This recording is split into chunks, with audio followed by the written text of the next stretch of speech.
this is how this happened. I was going with Kim Clement to go meet Donald Trump up at his office in New York. And Trump had decided that he was going to be meeting with some key evangelical leaders. And somehow, and it's really weird, I got on the list. Now, I stay off the radar. Maybe intentionally, maybe sometimes I self-sabotage. I like to be off the radar. I like to be what I call a ninja sheep. I can get around a little easier if I'm not exposed for everything I'm doing. So I get a call from Rick Joyner. I need you to go down to Florida and meet a billionaire. He wants to talk to you.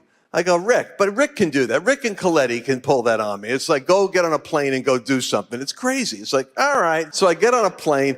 I go down. The billionaire doesn't show up, but I'm in a warehouse with metal chairs, and they got this whiteboard like this. It was ridiculous. I'm sitting there in a warehouse talking, and I'm giving my 7-mountain theory of how the world works. It's my 30,000-foot reframe of how to understand the complexity of the world and what God is actually doing, which works for me.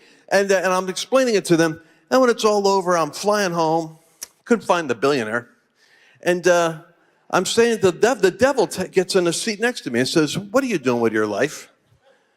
All your friends are on TBN. They got mega churches. They got multi-million-dollar ministries. And what are you doing? Flying around to garages to meet billionaires that don't show up? What kind of a life is this? And I thought, what's wrong with me? Why am I doing this? So I get home. Well, I find out from my secretary. She goes, you're going to fire me. I go, why? She goes, 2 weeks ago, you were called by Trump Towers. They wanted you to come up and meet with Donald Trump, and I didn't play the message. I'm just now playing the message. And the meeting is like tomorrow. I go, tomorrow? She goes, and Kim Clement called, and he said he's going to be at the meeting, and you're supposed to be there. I go, well, get me a ticket, and we'll just go. So I fly up there. Now, I get up there, and I'm at the meeting. Kim doesn't show up because this is his first stroke. You know, he's in a hospital. I don't know that. I'm at the meeting.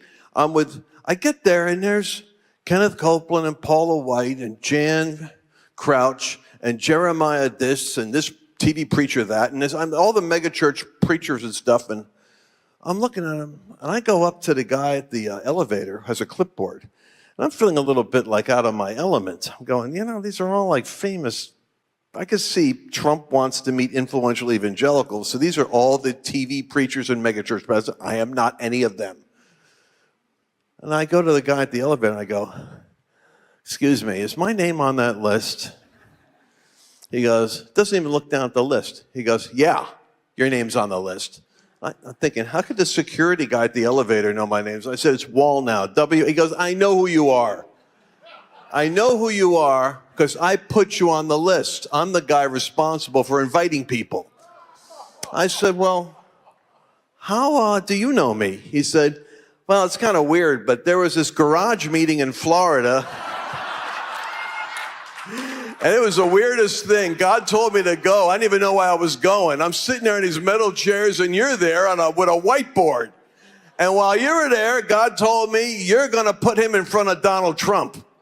He said, so when I got called to put the meeting together, obviously I had to get you here. I'm glad you showed up.